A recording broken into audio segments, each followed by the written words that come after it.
Bismillah wa salati wa salam ala nabiyyina Muhammad wa ala alihi wa ashabihi ajma'in amma ba'd. Tayyib.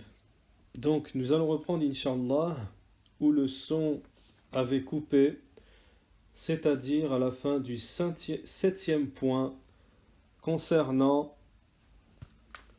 le livre La parure de l'étudiant en sciences religieuses Hilyatu Talib al-Ilm. Dans le septième point, comme je disais, j'ai croisé donc des prêcheurs, même des chouyours, qui contredisent cette parure. Tout cela pour vous dire qu'il faut pratiquer, c'est très important. Beaucoup de caractères louables mentionnés dans cette parure sont considérés comme des sunan. C'est donc important, il est donc important, et pourquoi j'ai cité l'exemple des pseudo-prêcheurs, parce que le prêcheur doit s'imprégner de cette parure pour pouvoir la transmettre, car c'est où il transmet le bon comportement, le prêcheur, où il transmet le mauvais comportement. C'est pour cela que beaucoup de gens n'ont pas évolué dans leur comportement, car ils suivent des mauvais exemples. Cheikh Al-Fawzan Hafidhahullah nous dit « L'imam est un exemple pour les gens ». Donc, ce que je vous disais, ce que j'expliquais dans le cours précédent, qui a été coupé, comme vous le savez, en deux parties, j'insiste sur cette parure en rapport aux prêcheurs ou pseudo-prêcheurs ou autres, c'est-à-dire que vous devez d'assimiler, d'apprendre, de mémoriser tous ces caractères qui sont partie intégrante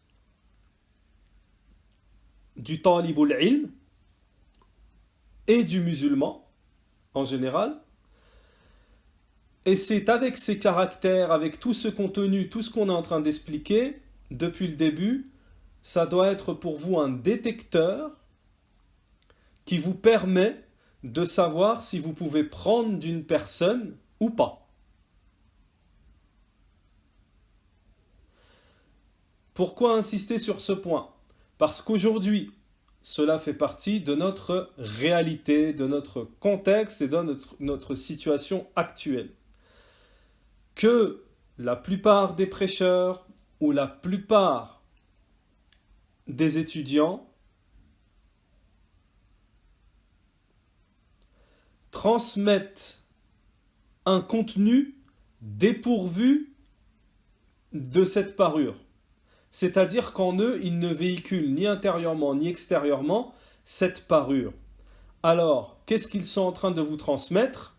Ils sont en train de vous transmettre des caractéristiques qui sont contraires aux caractéristiques mentionnées ici qui sont louables. Ils sont en train de vous transmettre des caractéristiques qui sont blâmables. Et malheureusement, une des preuves à ce que je suis en train d'avancer, une des preuves, c'est le waqi'. C'est la réalité, ce qu'on voit tous les jours. Malheureusement, dans la plupart des instituts ou dans la plupart des masjids salafis francophones, qu'est-ce qu'on voit ? On voit ce qui leur a été transmis.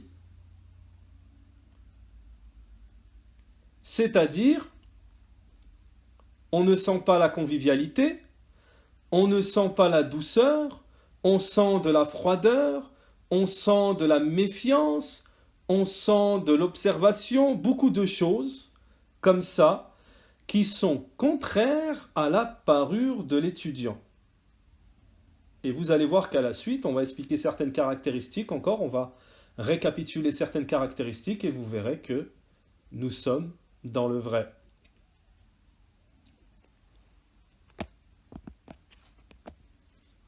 Tayyib.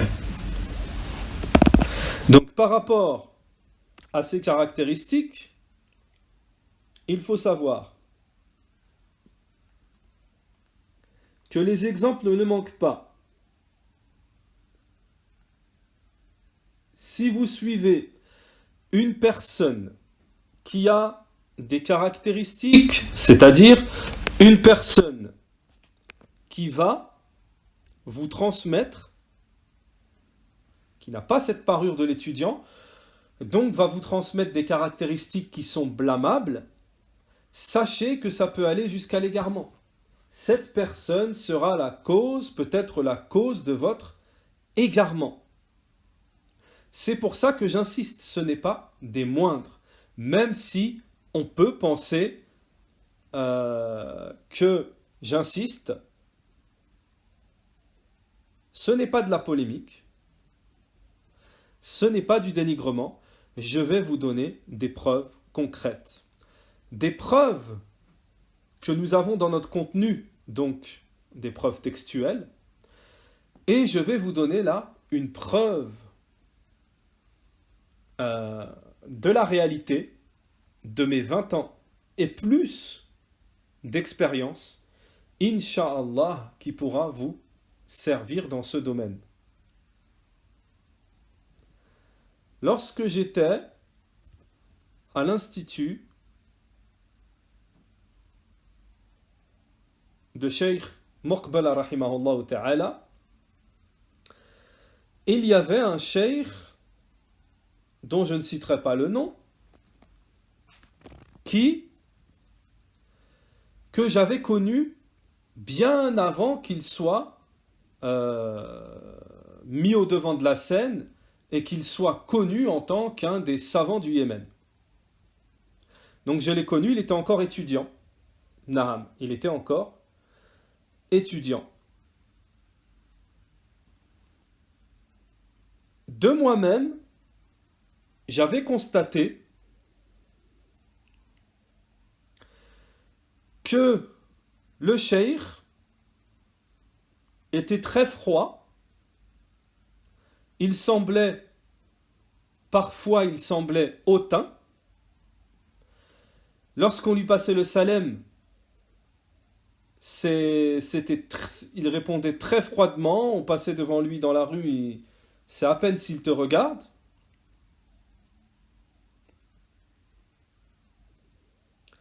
À la suite de cela, j'avais également constaté de la dureté, manque de douceur, de la dureté envers certains autres savants, certains autres chouyours. Quelques années plus tard,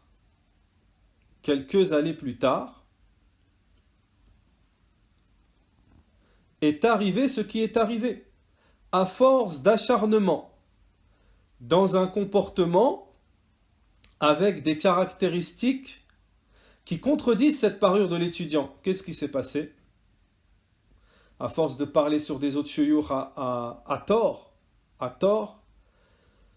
force d'avoir ces caractéristiques qui sont dures et contraires à tout ce qu'on vient de dire ici, je vous passe les détails, mais il y a beaucoup de détails. Moi-même, je lui avais déjà posé des questions une fois, demandé quelque chose, et le cheikh m'avait, comme on dit chez nous, il m'avait hachem devant tout le monde. Il m'avait fait la honte devant tout le monde. La manière dure dont il m'avait répondu, froide, dure et excessif. Naham. Par la suite, ce cheikh, il y a eu de grands savants qui ont mis en garde contre lui, qui se sont plaints justement de son comportement, qui l'ont conseillé pendant des années, plus d'une dizaine d'années à peu près, et à la fin il a été classé parmi les Haddadi. Donc pourquoi je vous raconte ça? Et j'en ai d'autres, des histoires comme ça. Parce que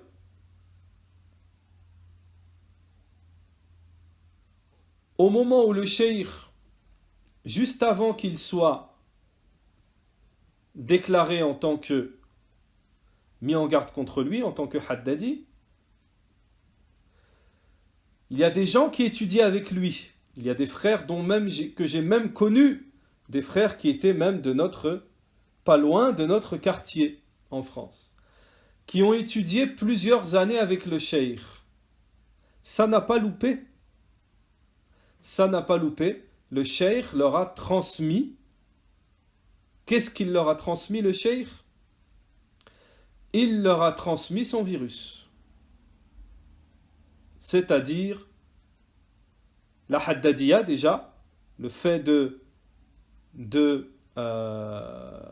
d'être fanatique d'un seul shir, et tous les autres qui n'ont pas notre position, on se met contre eux, on les critique et on les dénigre. Donc ça c'est le moindre, hein. Traiter les gens de menteurs, etc. Des caractéristiques qui contredisent ici cette parure de l'étudiant. Donc voilà pourquoi je vous raconte ça et pourquoi c'est fondamental, c'est très important. La personne que vous choisissez pour étudier, ça ne loupe pas. Les savants disent que l'élève déteint sur le professeur.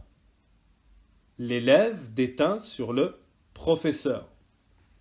Par conséquent, vous devez choisir un professeur qui réunit ces caractéristiques de la parure de l'étudiant. Comme cela, vous aurez plus de chances d'avoir un comportement de talibul ilm et vous aurez moins de chances de vous égarer. Voilà pourquoi j'insiste sur ça aujourd'hui. Également, j'insiste sur ça aujourd'hui parce que dans le milieu de la prédication aujourd'hui, dans les réseaux sociaux ou autres, les gens ne se fient pas à cette parure de l'étudiant pour choisir un enseignant ou un prédicateur. Mais ils se fient à la mode. Les gens aujourd'hui se fient à leur nifs, leur passion, la mode, ce qui leur convient le mieux dans leur choix religieux, etc., etc. C'est pour cela que j'insiste que les critères de sélection ne sont pas les critères que la plupart aujourd'hui des gens ont choisi et mettent en pratique. Ils se trompent.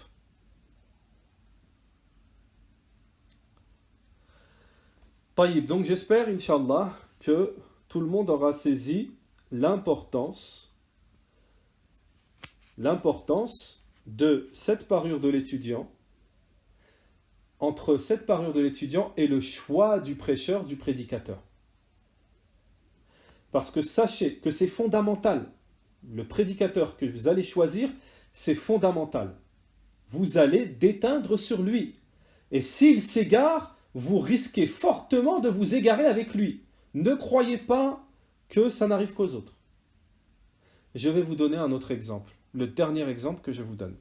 Et comme je vous l'ai dit, j'en ai une liste d'exemples en une vingtaine d'années et plus. J'ai une liste d'exemples. Une liste.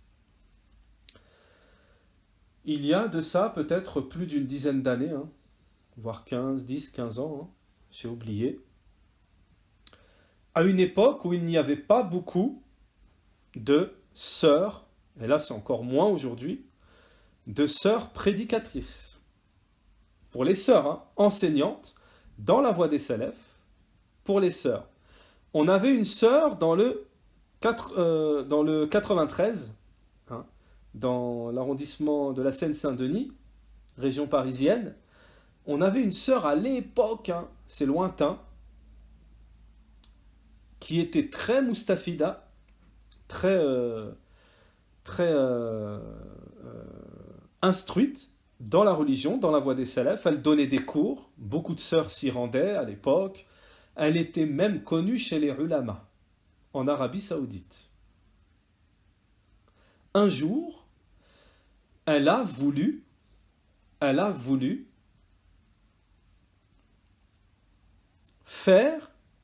débattre avec un shir parmi les chouyours des takfiriyin, khawarij, ce qui est déconseillé. Elle a voulu débattre. Il s'est avéré par la suite que cette sœur, que cette sœur, bon, Allahu a'lam, hein, paraît-il, qu'elle s'est égarée, c'est sûr, hein, mais qu'elle s'est accrochée à ce cheikh, Allahu a'lam. En tout cas, ce cheikh a été la cause de son égarement, et son égarement est parti loin. Elle a rendu mécréant toute la umma salafiyya, wa iyadhun billah, nes'alallahu l'afiyya. Les ulama de la salafiyya, elle a rendu mécréant tout le monde, wallahu a'lam. Même le cheikh, j'ai oublié si c'était un grand savant, cheikh Lohayden, ou je ne sais plus, un des grands savants d'Arabie avait fait dua pour elle. Ça lui avait fait mal au cœur. Alors, vous me direz, mais qu'est-ce que ça a à voir avec notre parure de l'étudiant? Vous me direz, mais qu'est-ce que ça a à voir? Alors, on n'y est pas encore, mais regardez. On n'y est pas encore, mais regardez, on va y arriver. Point numéro 11. Nous, on est au point numéro 8. Hein. Point numéro 7, on le termine. Point numéro 11. S'abstenir de fréquenter les assises qui contiennent des propos futiles. Les mauvaises assises, les ulama, il y a certains savants qui englobent dans les mauvaises assises aller s'asseoir, aller fréquenter, aller écouter, aller regarder les sites des innovateurs.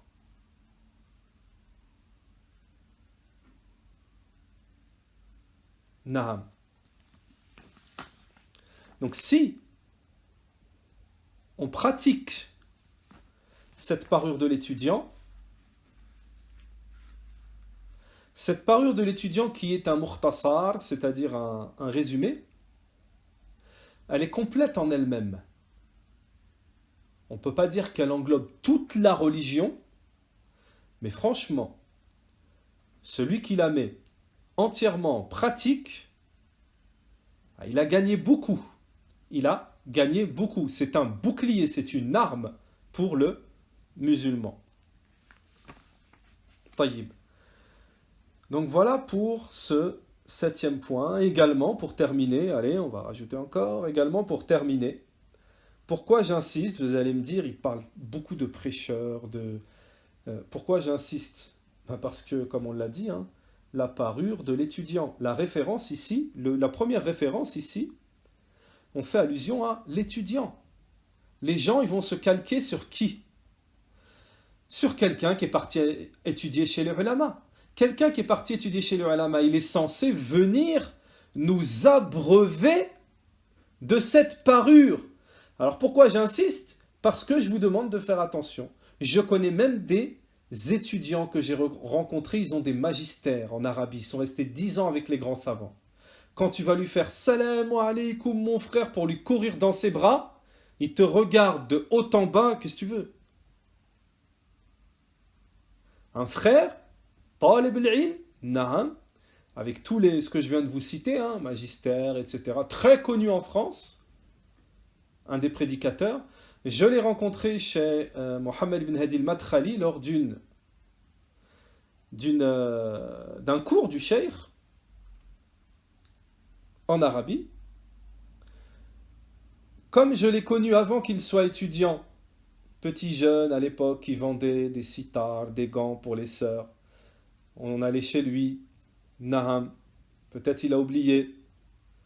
Ensuite il est devenu talibul ilm, il a passé des diplômes, et quand tu le rencontres, c'est comme si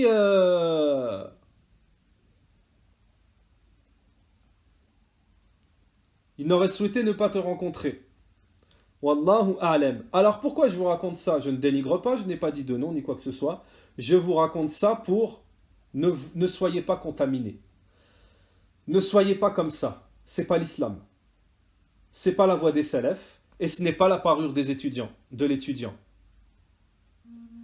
Parce que croyez-moi, si, wallahu a'lam, et on va le voir dans les caractères du prophète et dans un rappel que je vais faire, Inch'Allah bientôt, sur les caractères du prophète.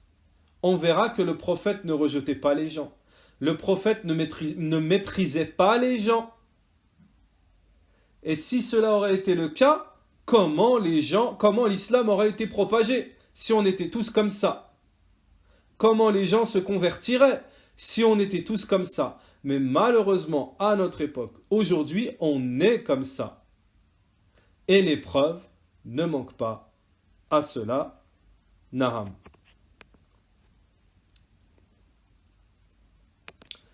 Tayyib. Donc nous allons terminer pour le 7e point. Tayyib.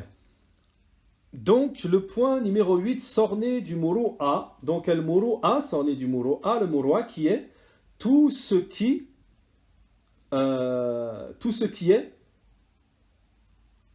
embellit aux yeux des gens et évite de te rabaisser et qui te ravilie.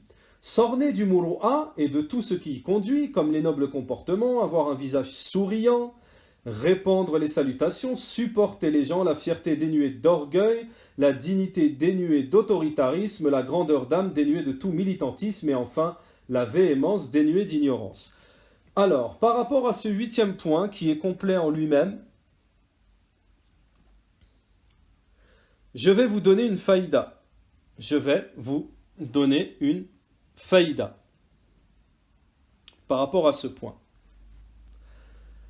Regardez la sagesse des savants et l'excellence dans l'enseignement des savants tirée de la méthodologie de la sunna du prophète alayhi salatu wassalam.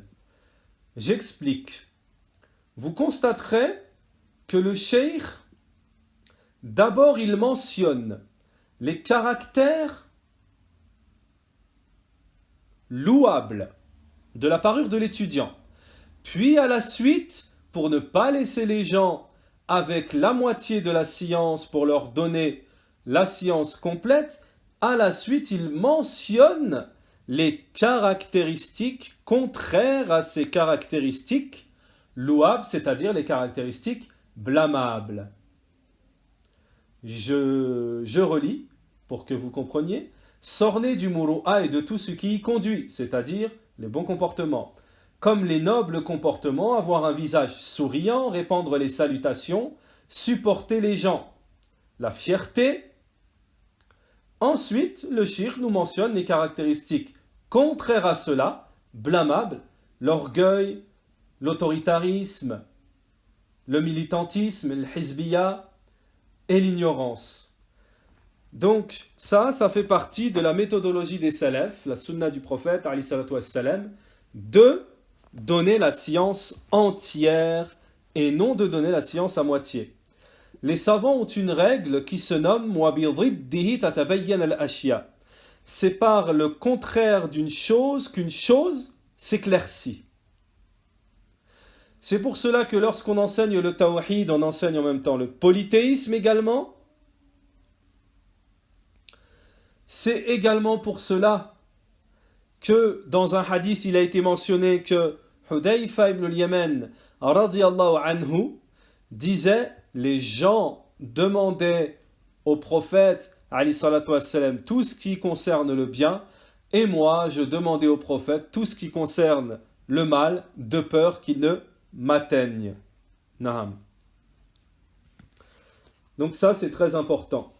C'est bien pour cela que lorsque l'on parle de la parure de l'étudiant, lorsque l'on mentionne la parure louable, les bonnes caractéristiques,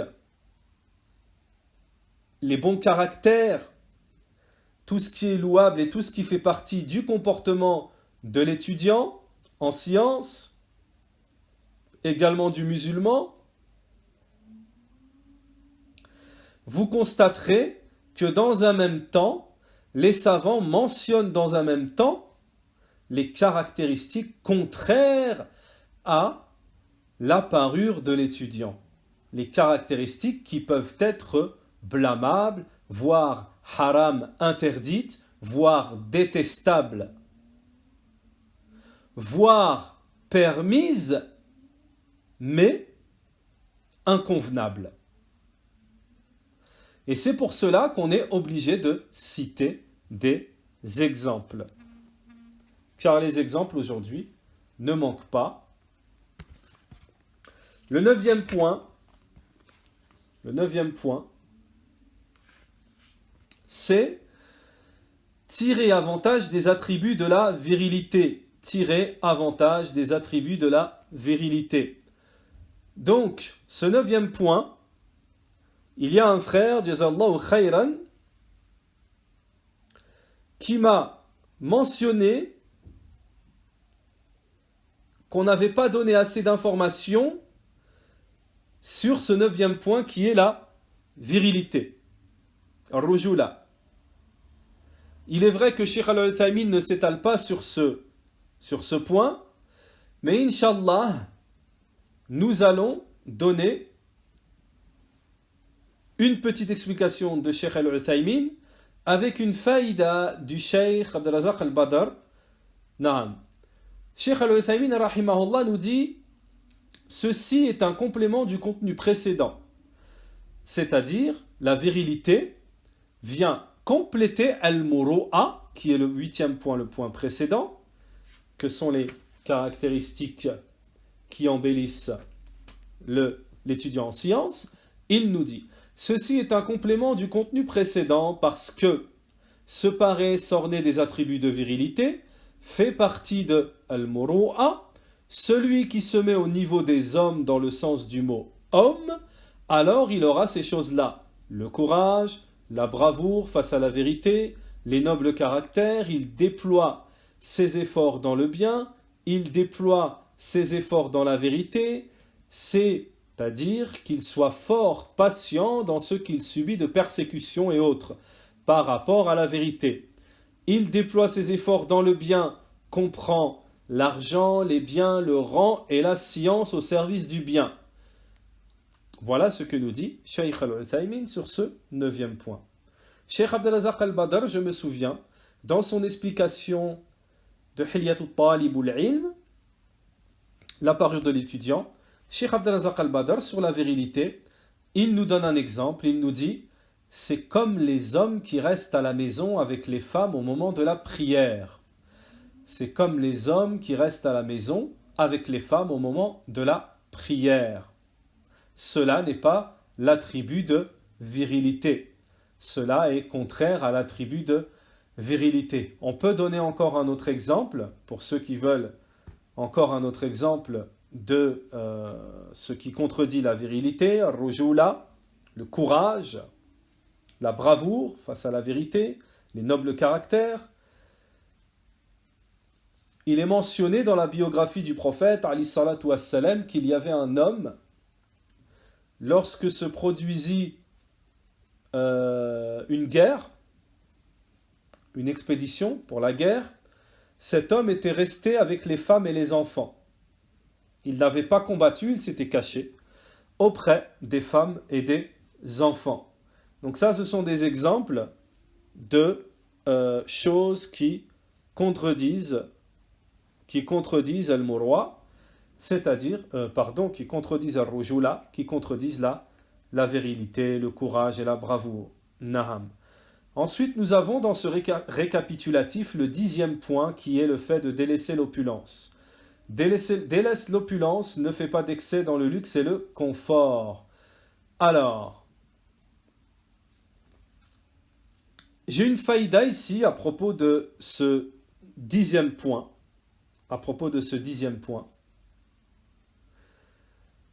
C'est que on doit porter une grande attention à l'excès dans le luxe et le confort. Car l'excès dans le luxe et le confort est une cause de maladie du cœur. On sait que le cœur, à force de multiplier les maladies, finit par être un cœur mort. Et qui dit cœur mort dit en danger le jour de la résurrection. Dans la dunya wal akhira, la personne est en danger. Alors, une autre faïda, c'est que nous vivons aujourd'hui dans des pays industrialisés, je dirais fitnatisés, dans le sens où la société de consommation nous pousse à consommer. Alors, nous n'avons plus de repères. Les repères que nous avons, ils sont en réalité erronés. J'explique. Et c'est très important. Aujourd'hui,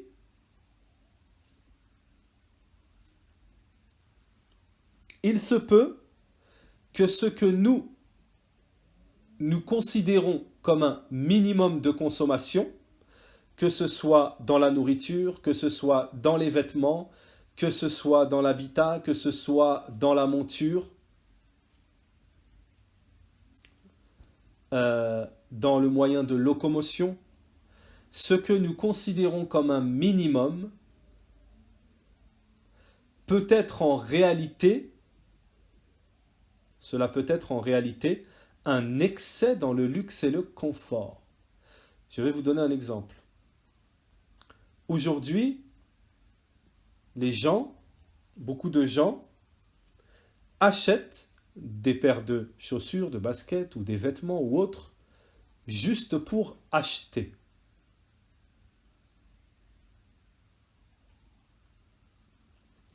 Juste pour acheter.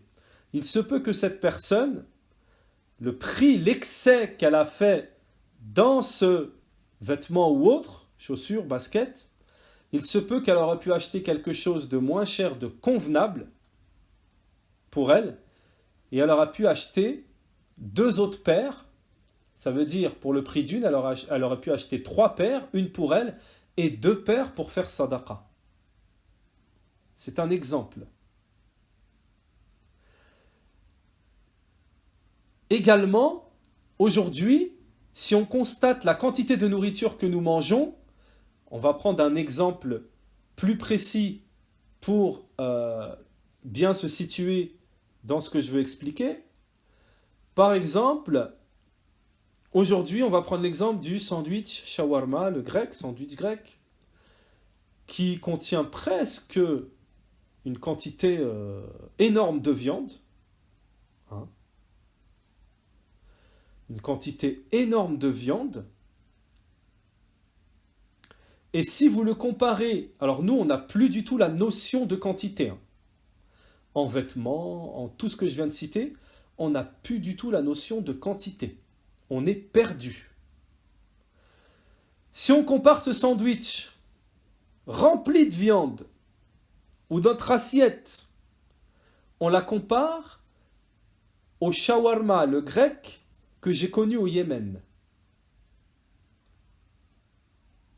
Il faudrait, le shawarma au Yémen, il vous met 3, 4 cuillères de viande, petite cuillère à café, de petits morceaux de viande. Si ce n'est 2. Il faudrait en manger 5, 6, voire une dizaine pour égaler le sandwich que nous mangeons, nous, en France. Donc, ce qu'on peut nous considérer comme un minimum et dire non, on n'est pas dans l'excès, on n'est pas dans le luxe, on n'est pas dans le confort, méfiez-vous. Peut être considéré comme de l'excès et contraire à cette parure de l'étudiant. Ce qu'on pense nous être un minimum peut être considéré comme de l'excès et contraire à cette parure de l'étudiant. Puisque trop manger, on sait que c'est une cause de dureté du cœur. Le prophète, sallam, a dit, laisse une place pour manger, pour respirer, pour boire. On sait très bien que trop manger, ça favorise les maladies du cœur,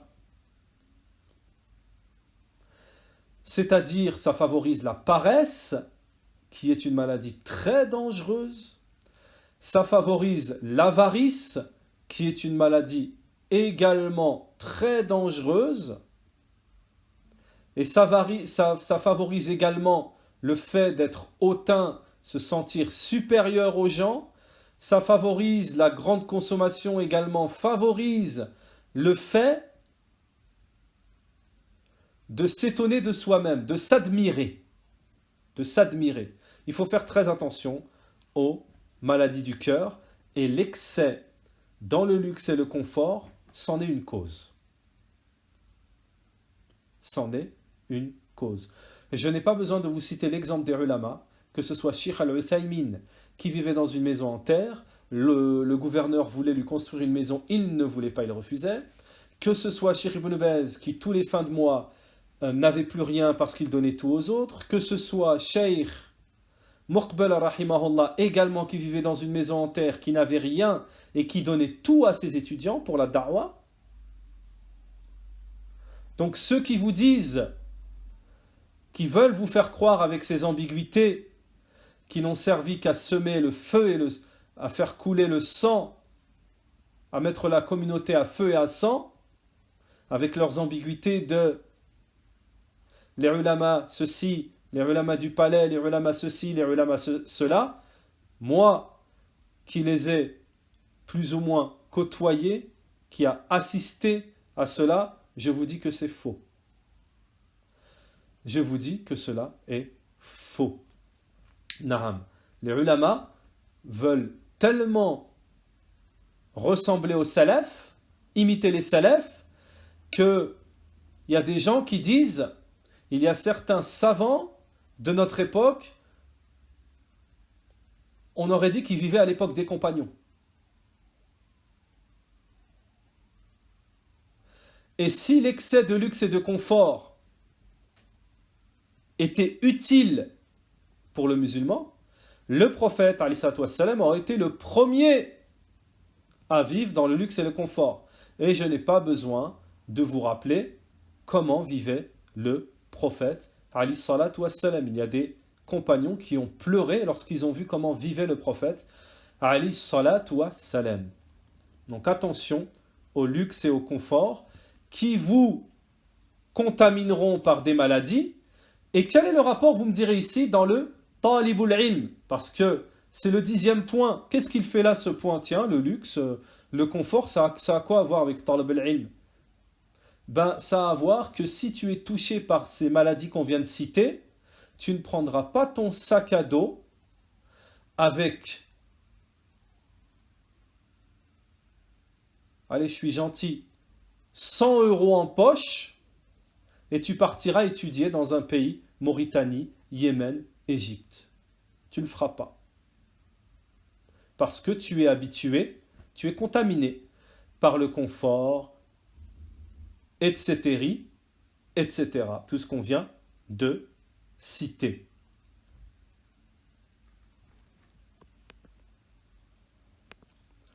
Naam. Donc ça, c'est le 10e point.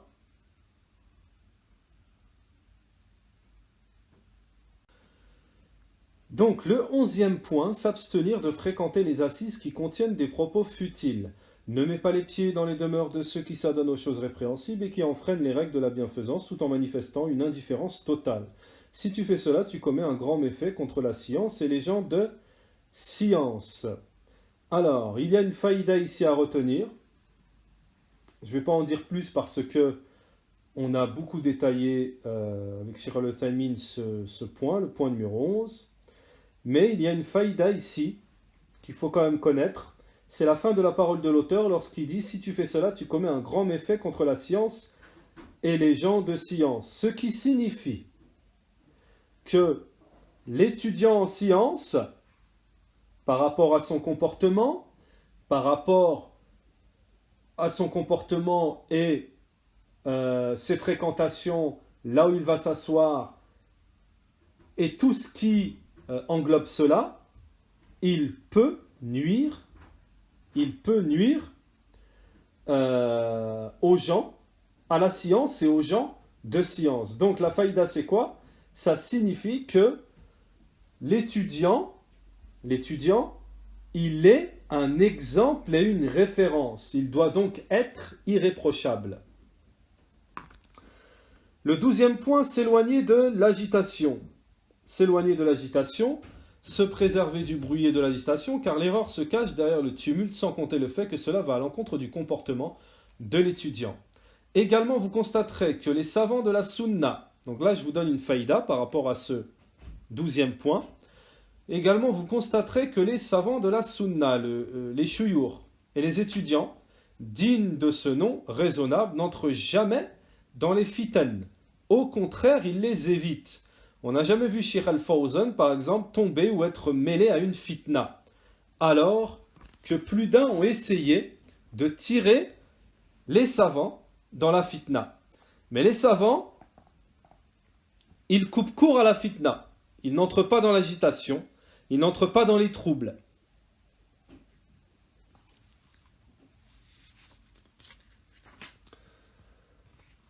Taïb. 13e point, s'orner de la douceur. Comme nous l'avons mentionné dans l'explication, une parole des salafs,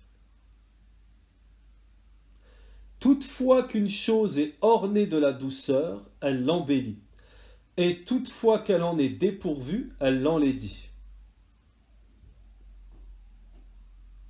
Le musulman, et encore plus l'étudiant, doit être doux. Malheureusement, certains prêcheurs n'ont pas de douceur. Leur prêche a donc de la laideur.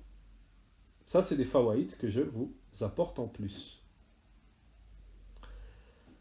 S'orner de la douceur et constamment recours à la douceur dans la parole et évite la dureté dans tes propos car les paroles douces conviennent mieux aux âmes récalcitrantes.